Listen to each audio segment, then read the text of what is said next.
Hay un pensamiento en el Evangelio según San Mateo, en el capítulo número 3, el versículo 17.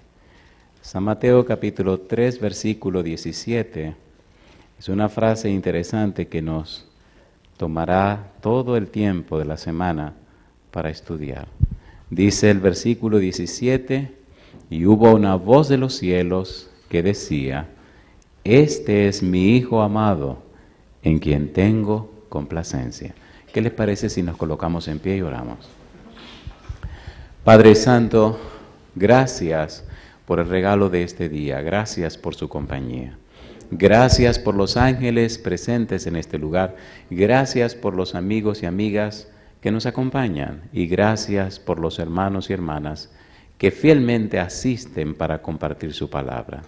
Agradecemos también por todos aquellos y aquellas que en cualquier lugar del mundo están participando de esta programación. Pero en esta hora, Dios, rogamos que el Santo Espíritu nos traiga palabra de vida para la vida eterna. Que no sean palabras de un hombre las que escuchemos, sino la palabra de Jehová. Esa palabra que vive y permanece para siempre. Quite todo ruido de nuestra mente, Señor. Habilítenos para estar en el Espíritu y discernir las cosas espirituales. Amén. Guíenos, oh Dios. Lo pedimos en el nombre de Jesús. Amén. Amén. Durante los días pasados hemos hablado acerca de la importancia y la trascendencia de esta frase, que no solo aparece en el capítulo 3 del Evangelio según San Mateo, sino que también aparece en el capítulo 17. Me encanta el Evangelio según San Mateo, aunque siempre digo que mi favorito es el Evangelio según San Juan. Pero bueno, Mateo escribe de una forma tan hermosa y nos presenta a Cristo como el Rey. Y dentro de su preparación del material que hizo su Evangelio, Mateo, número 1, se refiere o se dirige a los judíos. Escribe su Evangelio para la nación judía. Por eso, comienza el Evangelio, capítulo 1, versículo 1, hablando de Jesús como descendiente de Abraham y de David. Número 1, era un judío. Número 2, tenía derecho al trono. Y una cosa curiosa presente en la genealogía y es la presencia de mujeres. Todo el capítulo 1, 2 y 3 nos hablan de la primera parte de la vida de Jesús en la tierra. Su nacimiento, e incluye también su bautismo. Y la primera parte del capítulo 4 habla de la tentación de Jesús. En el versículo 17 comienza la segunda parte del libro, la segunda parte de la experiencia de Jesús con la frase desde entonces. Desde el capítulo 4, verso 17 hasta el capítulo 16, versículo 20, es todo el ministerio de Jesús y la segunda parte del libro. El versículo 21 del capítulo 16 hasta el final del libro habla del sacrificio, la muerte, la resurrección, el final del ministerio de Jesús. En el capítulo 17 aparece en el versículo 5, en la última parte del libro, aparece otra vez la frase, desde entonces. Capítulo 16, versículo 21. Y después de esa frase, en el capítulo 17, versículo 5, aparece nada más y nada menos que la frase de Dios, este es mi Hijo amado en quien tengo complacencia a él oír. Ya hemos dicho, número 1, que el Señor Jesús es nada más y nada menos que el siervo sufriente. Hemos dicho también que Cristo es el Cordero de Dios que quita el pecado del mundo. Hemos dicho también que la frase Cordero de Dios del capítulo 1, versículo 29 de San Juan y el verso 36, habla de Cristo como de un cordero preparado para el sacrificio, no de un cordero sacrificado. Es bueno saber, como ya hemos dicho, que en el capítulo 8, versículo 32 de Hechos aparece la misma frase de nuevo, enfocando lo que había dicho el libro de Isaías capítulo 53. ¿Por qué es importante esto? Es importante no solamente oír lo que Dios dice, es importante entender lo que Dios quiere decir.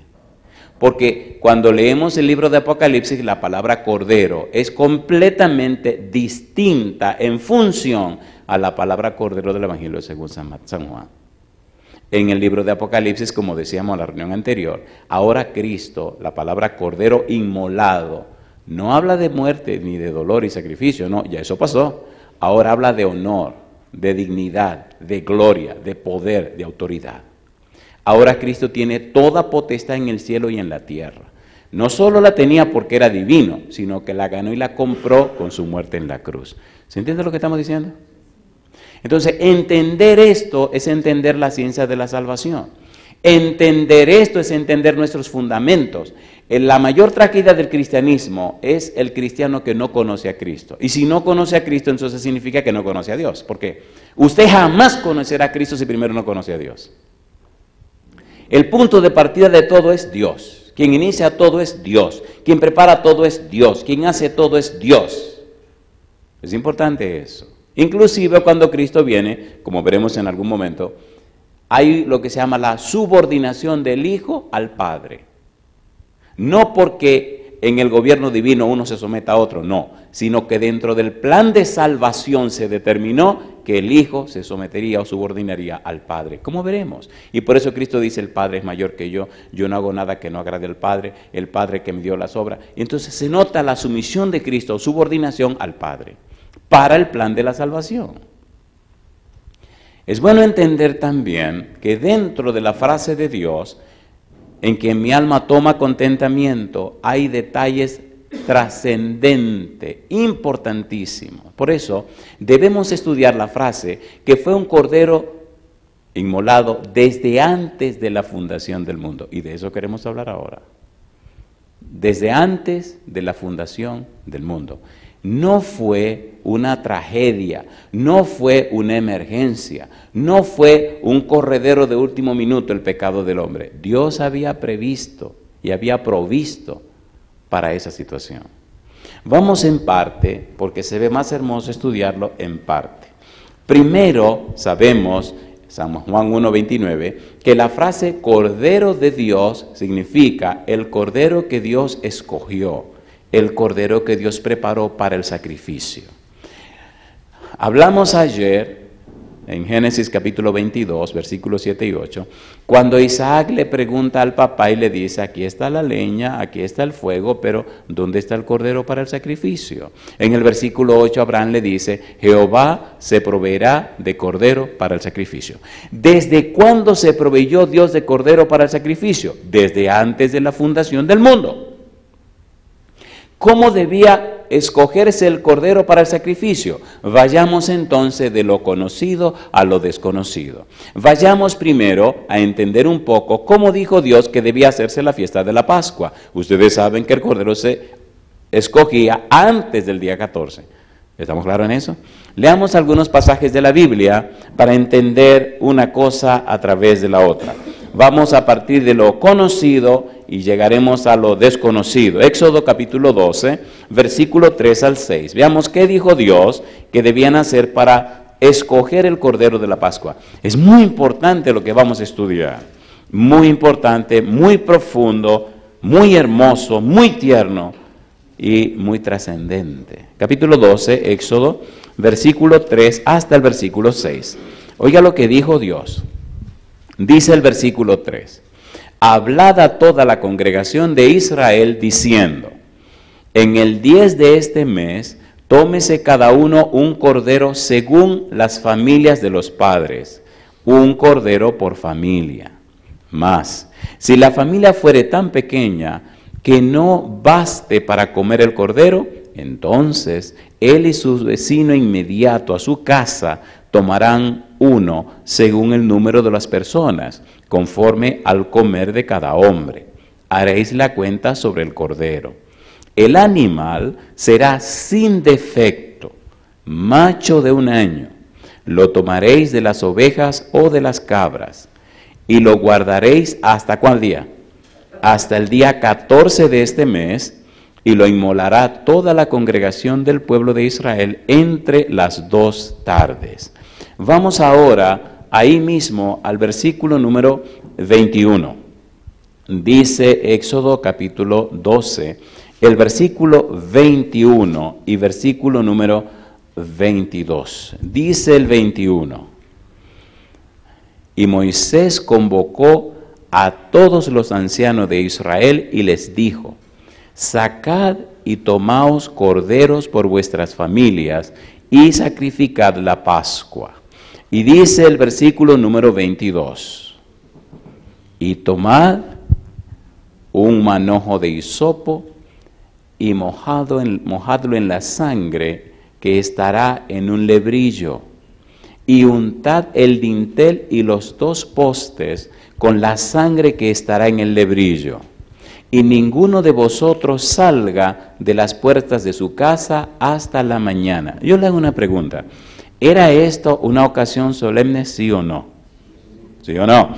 La persona que no hiciera esto, cuando el ángel destructor pasara en la noche, ¿qué pasaría con el primogénito de esa casa que no siguió el ritual? Moriría. Era un asunto serio. Era un asunto de vida o muerte. Versículo 25. Dice el verso 25, y cuando entréis en la tierra que Jehová os dará, como prometió, guardaréis este rito. Y cuando os dijeren vuestros hijos, ¿qué es este rito vuestro? Vosotros responderéis, es la víctima de la Pascua de Jehová. ¿La víctima de la Pascua de quién? De Jehová. Y sigue diciendo, el cual pasó por encima de las casas de los hijos de Israel en Egipto, cuando, ¿qué cosa hizo? Cuando hirió a los egipcios y libró nuestras casas. Entonces el pueblo se inclinó y adoró. Y sigue diciendo el versículo 28, y los hijos de Israel fueron e hicieron puntualmente así como Jehová había mandado a Moisés y a Aarón. Mi pregunta, ¿escogieron el cordero el día 10? Sí. ¿Lo guardaron hasta el día 14? Sí. ¿Lo sacrificaron el día 14? Sí. ¿Y era el cordero de quién? De Jehová. ¿A quién prefiguraba ese cordero? Al Cordero de Dios que quita el pecado del mundo. Es bueno saber que la palabra quita, el verbo quita, quitar en griego, significa cargar, significa tomar para sí, significa llevar. El Cordero de Dios que tomaría para sí el pecado del mundo. Pero ¿desde cuándo estaba ese Cordero apartado? Desde antes de la fundación del mundo, que es lo que tenemos que estudiar. Mire, la mayor desgracia del ser humano es que las cosas espirituales no se pueden entender con la mente carnal. Y el ser humano se resiste a vivir conforme a la mente espiritual. Cuando usted da paso al Espíritu, el Espíritu le da la mente de Cristo. Pero cuando usted tiene la mente de Cristo, ya no hay espacio para el orgullo. No hay espacio para la vanidad. Solo hay espacio para la gloria de Dios. El yo queda completamente derrotado. Y ahora lo que usted hace, lo que usted piensa, lo que usted vive, solo es para la gloria de Dios. La peor guerra del ser humano está en su mente. Siempre evalúe sus motivos y sus intenciones. Si usted no está claro en cuáles son sus motivos y sus intenciones, vivirá siempre en el relajo de cristiano de me caigo y me levanto, me caigo y me levanto. La Biblia no habla de que me caigo y me levanto. La Biblia habla de gloria en gloria. Segunda de Corintios capítulo 3 versículo 18. Leamos rapidito. Estamos pisando un terreno muy sagrado y le ruego que ponga una oración en su mente para que no se distraiga. Segunda de Corintios capítulo 3 versículo 18. El trabajo y la obra del Espíritu al convertirnos, al transformarnos, al hacer que nazcamos de nuevo, al hacernos personas arrepentidas, es llevarnos de gloria en gloria. La idea de Dios es que ha sido tan grande la inversión y el empeño divino que nos quiere llevar arriba y mucho más. Versículo 18. Segunda de Corintios 3, 18 dice, por tanto, nosotros todos, mirando a cara descubierta, como en un espejo la gloria del Señor, ¿qué dice ahora? Somos metamorfo. ¿Qué cosa dice? Somos transformados. La metamorfosis no es más que el proceso mediante el cual una oruga, un gusano, se convierte en mariposa. Pero esa mariposa jamás vuelve a ser gusano. ¿Sí o no? ¿Se entiende o no se entiende? Entonces dice aquí que nosotros somos metamorfo. Somos transformados. Y dice de gloria en gloria. Y me llama la atención la última palabra porque dice, ¿cómo dice? de gloria en gloria, en la misma imagen como por el Espíritu del Señor. De gloria en gloria. Qué relajo de gusano a mariposa, de mariposa a gusano, de gusano a mariposa. ¿Quién ha dicho eso? Es una aberración. La inversión que Dios hizo para transformarte a su imagen y semejanza de nuevo es tan grande, es tan alta, y fue algo tan preparado que no hay nada dejado a la casualidad. Una de las estrategias de Satanás, y le ha dado muy buen resultado, es alejarnos del estudio frecuente y sistemático de la palabra de Dios. Seamos sinceros, ¿sí o no? ¿Sí o no? ¿Qué pasaría con un bebé si la mamá le niega el pecho y niega a darle leche? Con el tiempo, ¿qué le pasa a ese bebé? ¿Y qué ha pasado con tu bebé espiritual? El pecho de la mamá es la Biblia. La leche de la mamá es la Biblia. De hecho, si usted lee 1 de Pedro capítulo 1, versículo 23, usted notará que dice allí en forma bien clara que la simiente que nos dieron incorruptible es por la palabra de Dios. Y si la simiente incorruptible que viene de lo alto es por la palabra de Dios, ella solo se alimenta de la palabra de Dios. Usted puede saber entonces cuál es su salud espiritual, usted puede saber entonces en qué situación se encuentra, solamente evaluando cuánto tiempo estás pasando estudiando o leyendo la Biblia. Le voy a decir un par de secretitos que el diablo no quiere que la gente sepa. Cuando lea la Biblia, déjese de estar pensando tanto. Queremos someter la Biblia al filtro de nuestra mente carnal, y eso es una tragedia. Las cosas espirituales se disciernen espiritualmente. Y si no tienes la mente espiritual, entonces, mi negro, sigue leyendo. Cuando nos llenamos la cabeza con la Biblia, cuando leemos la Biblia, cuando tomamos tiempo para estudiar la Biblia, hacemos lo que dice el libro de Ezequiel. Nos sumergimos en el río de su espíritu. ¿Se entiende lo que estamos diciendo? ¿Se entiende o no se entiende?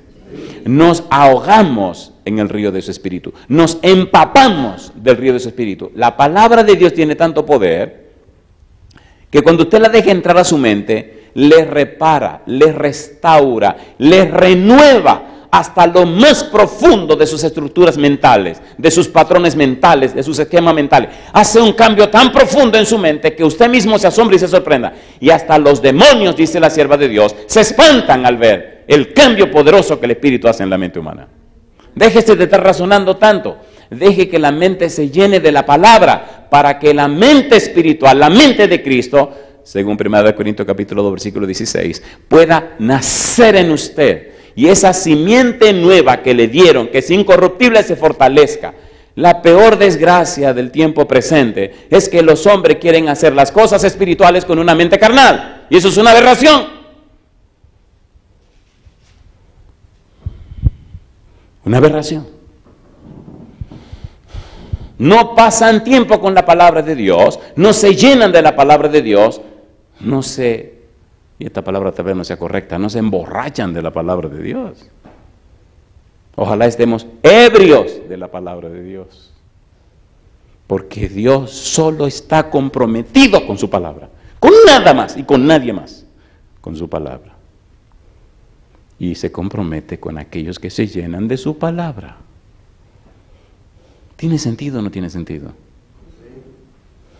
Por eso estamos estudiando su palabra. La frase en que mi alma toma contentamiento. La eternidad no será suficiente para entenderla. Es demasiado profunda. Espero en Dios que estemos listos para entrar en este estudio, que es muy serio, muy sagrado y muy especial. Y solo leeremos la Biblia. Y usted verá cómo Dios en la Biblia va explicando todo. Es una cosa hermosa y profunda. Dice la palabra de Dios, número 1, que Dios escogió a Jesús desde antes de la fundación del mundo para que sea ese cordero que quita, que lleva, que carga el pecado del mundo. Vamos a leer esos pasajes preciosos. Primera de Pedro, capítulo 1, versículos 19 y 20. Ponga cuidado porque esto lo voy a llevar un poquito rápido, a ver si podemos avanzar.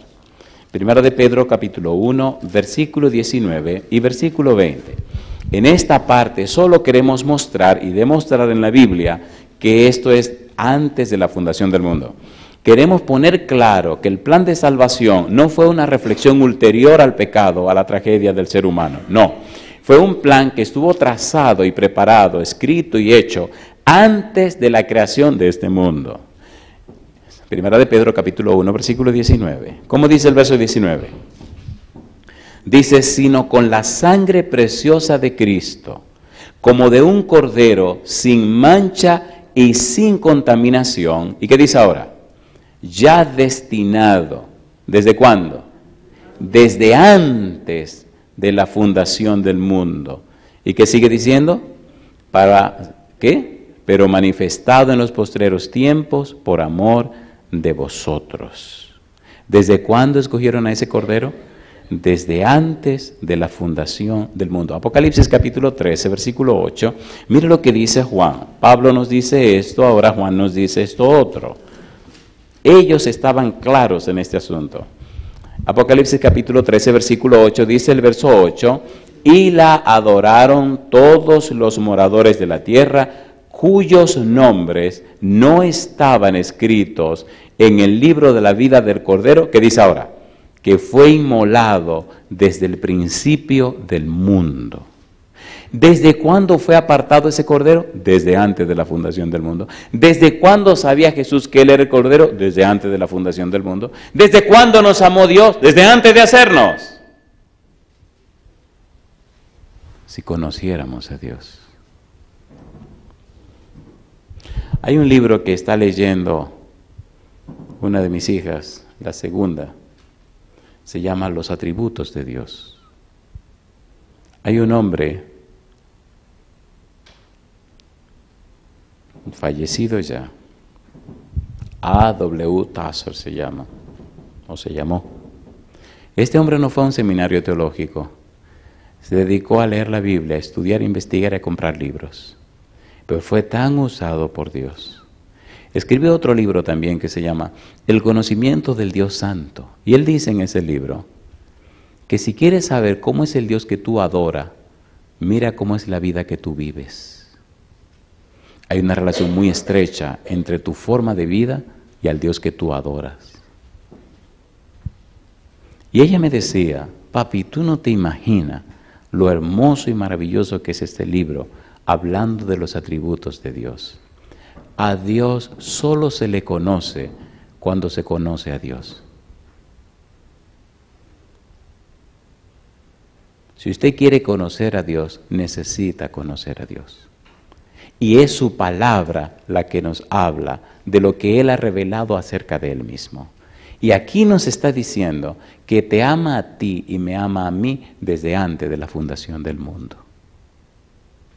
Un plan trazado desde antes de crearnos. Dice la Biblia en Efesios capítulo 1, versículos 3 y 4. Mire lo que dice. Efesios capítulo 1, versículo 3 y versículo 4. Dice Efesios 1, 3. Bendito sea el Dios y Padre de nuestro Señor Jesucristo, que nos bendijo con toda bendición espiritual en los lugares celestiales en Cristo. ¿Y qué dice ahora? Según nos escogió en Él, ¿desde cuándo? Antes de la fundación del mundo, para que fuésemos santos y sin mancha delante de Él. ¿Desde cuándo nos escogió Dios? Desde antes de la fundación del mundo. ¿Desde cuándo Cristo es el Cordero de Dios? Desde antes de la fundación del mundo.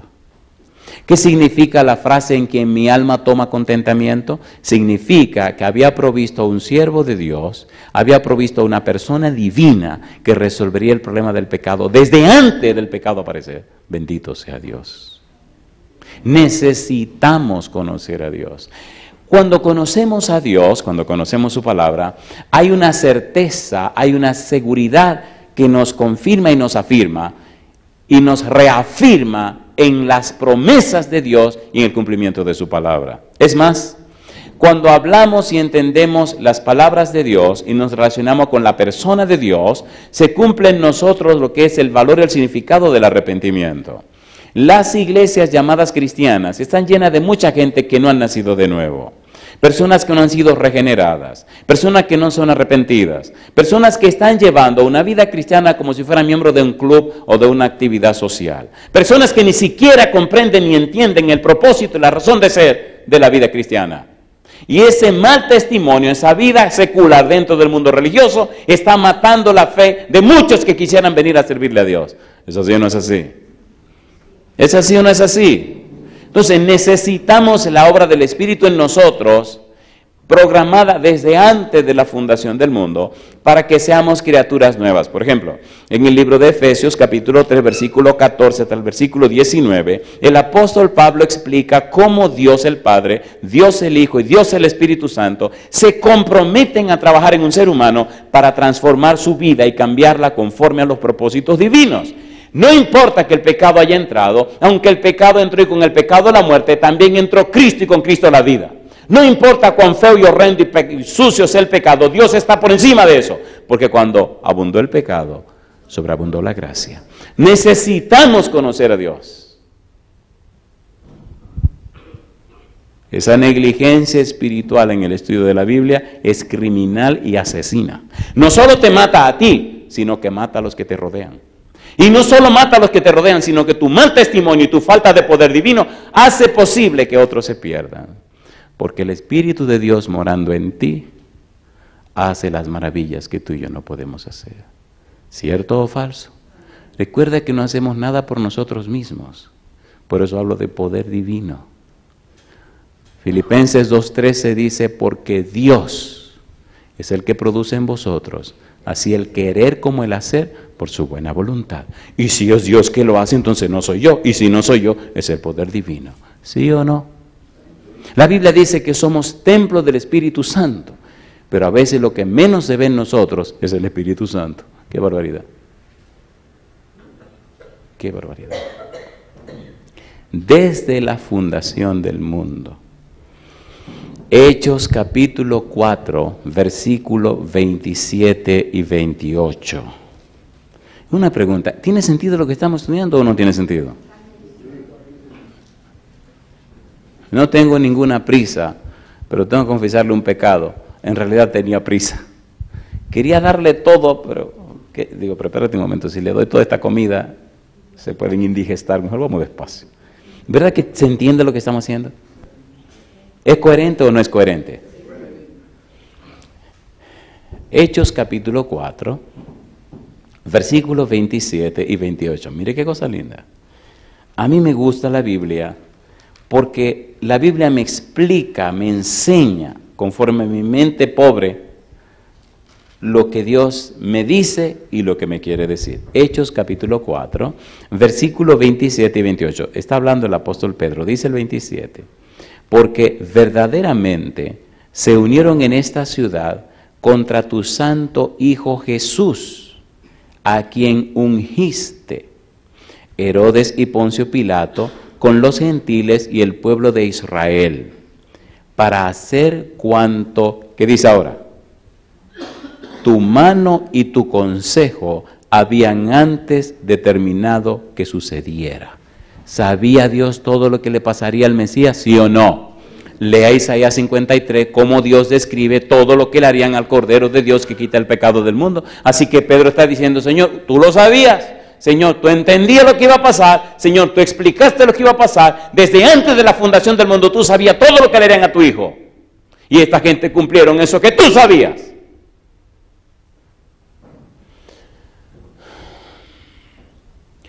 La manera pobre, la manera lastimosa, la forma triste y vergonzosa como vivimos la vida cristiana se debe al no conocer a Dios ni su palabra. Si lo conociéramos, nuestra vida sería otra cosa. Y la tragedia más grande es que nos ofendemos cuando nos dicen. Y eso dice claramente nuestra carnalidad en el tiempo presente. Y dejémonos de cuento. ningún carnal entrará al reino de los cielos. Oiga, pastor, ¿cómo se entiende esto de carnal? ¿Le parece bien si nos salimos un poco del camino por un minuto? ¿Le va a doler? Como quiera, ¿quieren que nos salgamos? ¿Seguro que quieren que nos salgamos? No sé si hay algún mexicano por aquí, algún mexicano colado aquí, algún mexicano. ¿No hay ningún mexicano aquí? Ya Miguel parece que juró por la bandera de México, levantó la mano. El mexicano le gusta comer con picante, pero hay una cosa que pica y otra que repica y otra que contrapica. Entonces hay cosas que duelen, hay cosas que... Yo digo, pero ¿cómo esta gente come sufriendo?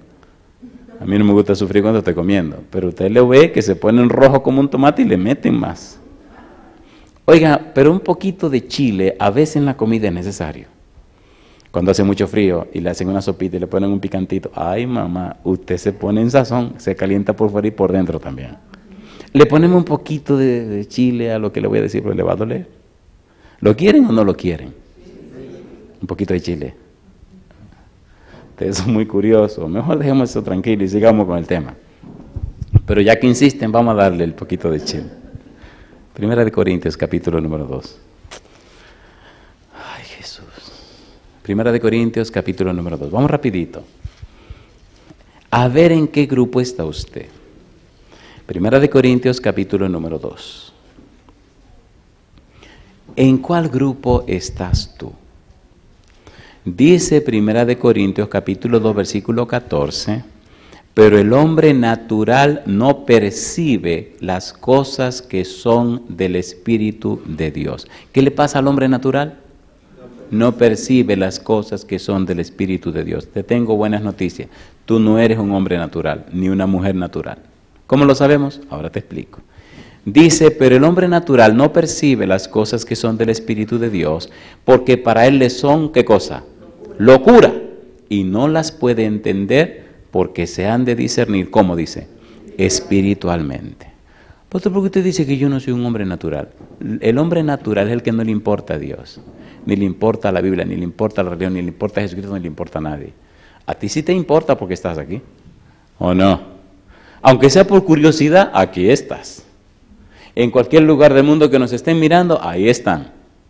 Así que por la simple curiosidad, entonces ya no eres un hombre natural, porque si fuera un hombre natural, jamás te acercaría, ni siquiera por curiosidad. De manera que no somos de ese grupo. Bendito sea Dios. Pero mire qué lindo es el segundo grupo.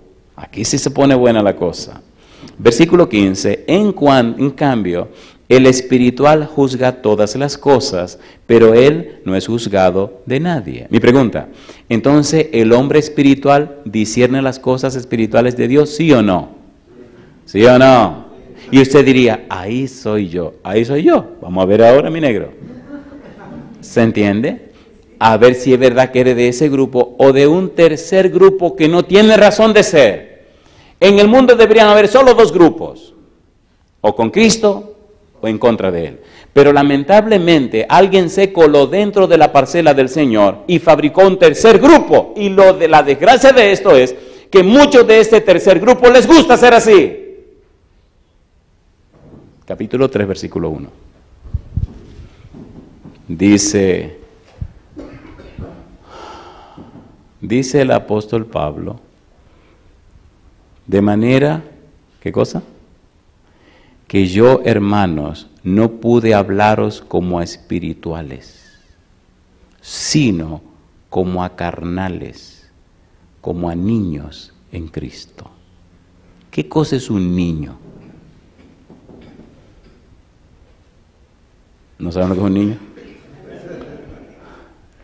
Un niño es un hombre chiquito o una niña chiquita. Espiritualmente, ser niño es una tragedia. Se espera que usted solo sea niño cuando comienza, pero ¿qué pensaría de un niño de 3 cuando ya tiene 20? Si la leche y el alimento del bebé para que crezca y se desarrolle es la Biblia y no se alimentó de la Biblia, ¿es niño o no es niño? ¿Es niño o no es niño? Lo peor es que al adolescente, cuando usted le dice niña, se ofende. ¿Sí o no? ¿Sí o no? Dice niña. Mira, mamá me dijo, dice niña. Y ya yo tengo 11. Qué cosa chula, mamacita linda. Dice Pablo aquí, versículo número 2. Os di a beber leche y no vianda, porque aún no erais capaces, ni sois capaces todavía. De manera que las personas carnales no han crecido espiritualmente. Están como comenzaron, aunque los años pasaron. ¿Se imagina usted un tipo con barba y bigote y una melena larga, tirada en el sofá en la pierna de su mamá con un biberón en la boca?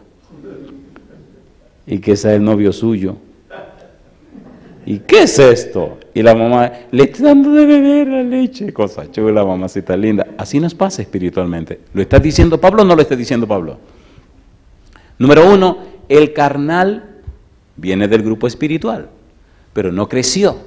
Número 1. Número 2, el carnal está bebiendo lechita. Todavía no se le puede dar alimento sólido, porque si usted le da alimento sólido se indigesta. Inclusive, cuando usted intenta darle alimento sólido, él se le va el santo al cielo, se desconecta. Su mente no está capacitada ni preparada para esas cosas profundas. ¿Sí o no? ¿Sí o no? Y lo peor de las cosas, número 3, mire lo que dice Pablo, versículo 3, porque aún sois carnales, pues habiendo entre vosotros celos, contiendas y disensiones, ¿no sois carnales y andáis como hombres? ¿Se ven estas cosas en nuestra vida, sí o no? A ver, ¿sí o no? Entonces necesitamos reconocer nuestra situación y empezar hoy mismo a llenarnos de la palabra de Dios para que haya un desarrollo conforme al propósito divino. Una pregunta, queridos, ¿esto es real o no es real? ¿Es pertinente o no es pertinente?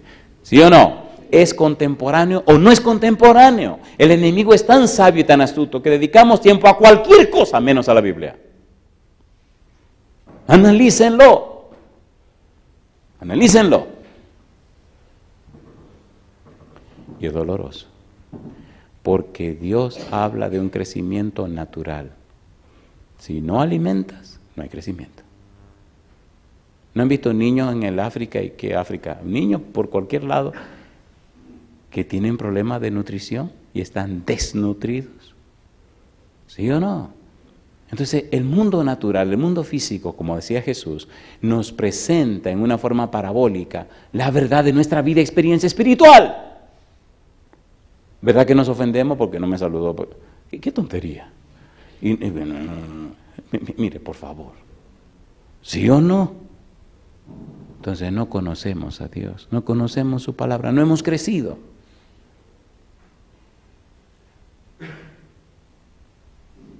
Mejor volvamos al camino. ¿Verdad que fue medio doloroso el asunto de pararse en la limonada esta? ¿Duele o no duele? ¿Duele o no? Duele, eso duele. Duele descubrir que usted tiene 30, 40 años en la iglesia y todavía está en el primero de la primaria. ¿Eso es doloroso? ¿Cómo lo sabemos? Mire lo que dice el mismo Pablo en el versículo 7 y 8 y 9. 7.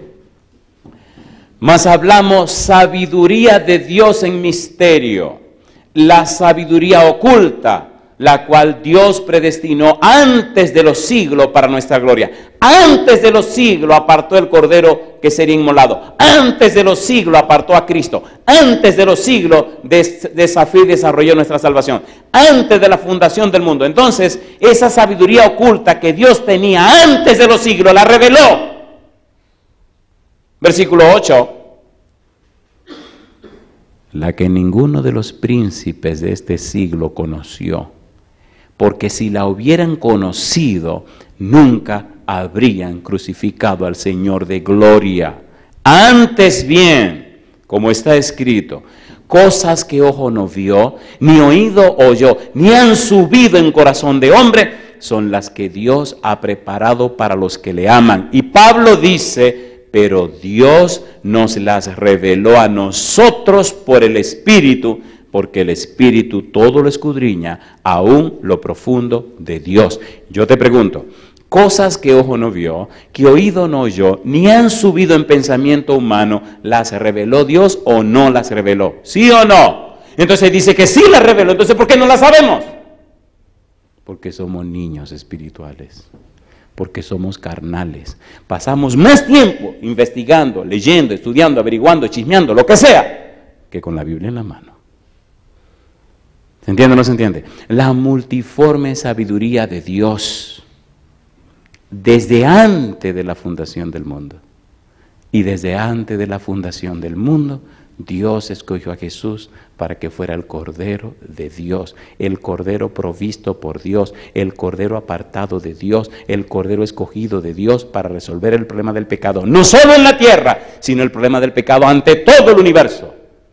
¿Comenzó el pecado en la tierra? No, comenzó en el cielo. ¿Es el pecado un problema solo de la tierra? No, es un problema universal. Pero en la tierra, Cristo vino y resolvió el problema. Página 11 de Estado de la Gente, la tierra es un libro de texto del universo. Y yo le pregunto, por amor a Dios, si la tierra es el libro de texto del universo, ¿quiénes son los capítulos de ese libro?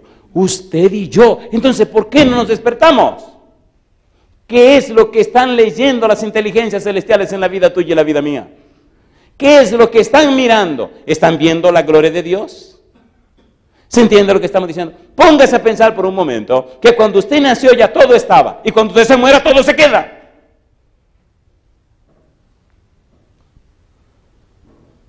¿Cómo te dejas atrapar tan tontamente por el enemigo en una vorágine de cosas que aquí estaban y aquí se quedan?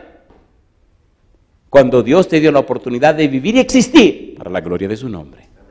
Es más, Dios tendrá una galería en el cielo para que todo el universo venga a ver las piezas que Él compró con su sangre en el planeta Tierra. Es más, la tierra será quemada, consumida y transformada para convertirse entonces en la morada de Dios con sus hijos. Y desde este pequeñito planeta se gobernará todo el universo, porque descenderá la ciudad santa de Dios. ¿Eres de valor o no eres de valor? Entonces despiértate. Esa tragedia de sentirnos gusanos es porque no conocemos a Dios y su palabra. Esa tragedia de ser de ser lo que somos es por no conocer a Dios. Si lo conociéramos. ¿Sí? ¿Es cierto o no es cierto lo que estamos diciendo? Si lo conociéramos. Hay una frase misteriosa que dice 1 de Pedro 1:12, dice, cosas en la cual anhelan mirar los ángeles. Dice la sierva de Dios, que los ángeles se maravillan de lo privilegiado que somos nosotros. ¿Sabe lo que Dios nos creó como una creación distinta? Nosotros somos tan distintos en el universo, que siendo una criaturita como somos tan pequeñita, Dios nos creó para ser morada del Espíritu Santo. Pero ¿cómo podemos ser tan tontos? Pero el diablo nos ha hecho guarida de demonios. ¡Qué tontería! Cuando te venga el próximo pensamiento tonto, repréndelo en el nombre de Jesucristo. La carne se cuida, se protege, se defiende. La carne siempre está con la guardia en alto para protegerse. Déjese de eso, que lo proteja Jehová.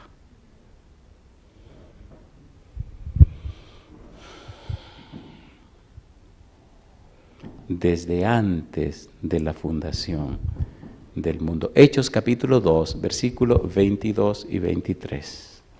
La Biblia es hermosa, la Biblia es maravillosa. La Biblia es lo más importante que hay en la tierra.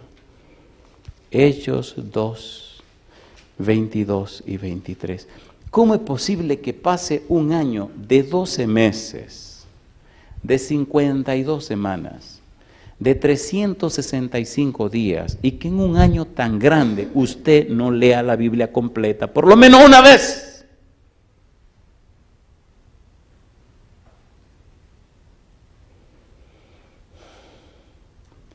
Usted puede saber su estatura espiritual, sabiendo cuánto tiempo ha pasado con la palabra de Dios. Y no se engañe, porque nos convertimos en mentirosos e hipócritas, fingiendo y aparentando lo que no somos.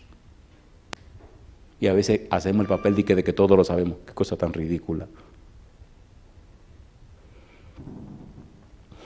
Perdone si suena a regaño, yo no lo estoy regañando. Es que no sé decirlo de otra manera. Pero ustedes saben muy bien que es verdad lo que estoy diciendo. A mí me duele tener que decir esto de esta manera. Pero no hay otra forma. Seamos honestos. Hemos sido tan cuidadosos de nosotros mismos, hemos sido tan perniciosos de nosotros mismos, hemos sido tan protectores de nosotros mismos, ando buscando una palabra, hemos sido tan raros con nosotros mismos que ni siquiera hemos cuidado la salvación de nosotros mismos, ¿sí o no? ¿Sí o no? Somos permisivos. Y siempre nos salimos con la nuestra, esa naturaleza mala y pecaminosa. Siempre hacemos lo que nos da la gana, pero no hacemos la voluntad de Dios. Y mira la vida pobre que vivimos.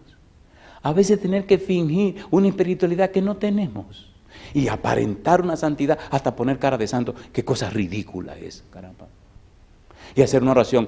Querido Padre Celestial. Déjese de bobería. Diga la cosa como usted la dice. Señor, aquí hay un pecador malo y necesita su perdón. A veces ni en la oración queremos decir que somos pecadores y pecaminosos. Ni siquiera mencionamos, perdona mis pecados, para que no se vayan a enterar que soy una pura desgracia. ¿Es verdad o no es verdad? Capítulo 2, Hechos, versículo 22-23, y vamos a aterrizar. ¿Cómo dice la palabra de Dios? Pedro en su sermón de Pentecostés, dice Hechos, capítulo 2, versículo 22, ¿cómo dice? Hechos 2, 22. Varones israelitas, oíd estas palabras. Jesús Nazareno, varón aprobado por Dios entre vosotros, con las maravillas, prodigios y señales que Dios hizo entre vosotros por medio de él, como vosotros mismos sabéis. A este, entregado por el determinado consejo y anticipado conocimiento de Dios, prendisteis y matasteis por manos de inicuos, crucificándole. Pregunto, ¿aparece o no aparece la frase anticipado? Mira qué cosa linda, dice, entregado por el determinado consejo y anticipado conocimiento de Dios. ¿Lo dice o no lo dice? ¿Lo dice o no lo dice? Entonces Dios sí sabía lo que le iba a pasar a Jesús. Y aquí pienso a terminar. ¿Había anunciado Dios lo que le pasaría a su hijo? Sí. ¿Lo que pasaría al Mesías? Sí. ¿Hay o no hay profecías en el Antiguo Testamento que hablan de los sufrimientos de Jesús? Sí, por lo menos hay 69. Y todas tienen su fiel cumplimiento en el Nuevo Testamento. Hay un libro que se llama Evidencia que exige un veredicto. ¿Cómo se llama el libro? Evidencia que exige un veredicto. El autor se llama Josh, J-O-S-H, McDowell. En ese libro, él presenta 69 profecías del Antiguo Testamento que se cumplen en Cristo, del Antiguo Testamento que se cumplen en Cristo en el Nuevo Testamento. Una por una. ¿Sabía Dios lo que le pasaría a Jesús? Claro que lo sabía. Sin embargo, ¿dejó Dios que sucediera? Dejó que sucediera. ¿Por amor a quién? ¿Por amor a quién? No. ¿Por amor a quién? A usted. Dios no salvará a nadie por familia ni por iglesia. Te salvará a ti, a cada uno. Por eso la relación con Dios no depende del grupo, depende de cada uno. Si cada uno en el hogar se consagra a Dios, qué maravillosa familia. Si cada familia se consagra a Dios, qué maravillosa iglesia. Si cada iglesia se consagra a Dios, qué maravillosa comunidad. Si cada comunidad se consagra a Dios, qué maravillosa provincia. Y si cada provincia se consagra a Dios, qué maravilloso país. Y si cada país se consagra a Dios, qué maravilloso mundo. Pero todo empezó por usted. Y le pregunto, ¿le gustaría comenzar hoy? Dios está esperando solamente por usted. Grandes cosas no han ocurrido porque usted no ha venido a relacionarse con Dios. Mi pregunta, y con esto termino, ¿le gustaría ahora darle su mente y su voluntad al Espíritu de Dios para que guíe su vida? Si la respuesta es sí, póngase en pie conmigo.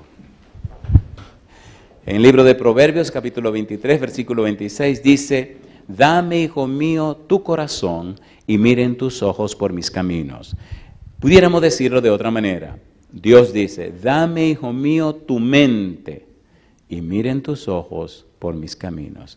La sierva de Dios dice que el secreto mejor guardado por el diablo es que los seres humanos no sepan que su mente y su voluntad siempre están en sus manos y que ni el diablo ni Dios se la pueden arrebatar. Usted tiene la facultad de decidir entregarle su mente y su voluntad a Dios o al diablo. Si no se la entrega deliberadamente a Dios, ya se la entregó a Satanás. No es necesario, dice ella, que deliberadamente nos pongamos del lado del mal. Basta con descuidarnos nuestra relación con el bien, con Dios, para estar del otro lado. Y yo insisto, necesitamos leer la Biblia. Querido Padre Celestial, nos colocamos en pie, reconociendo nuestra condición, pero haciendo uso de la voluntad que usted nos concedió. Puestos en pie, declaramos hoy, no solo ante estos seres humanos, no solo ante el mundo, sino ante el universo, declaramos en esta hora que entregamos nuestra mente y nuestra voluntad en sus manos santa, Dios eterno. Haga en nuestra vida conforme a su voluntad. Someta esta naturaleza carnal bajo sus cuidados y haga crecer esta naturaleza espiritual que nos concedió. Inspírenos a estudiar la Biblia, a orar fervientemente y a buscar su rostro y su presencia en todo momento. Lo pedimos en el nombre de Jesús. Amén, Señor. Amén.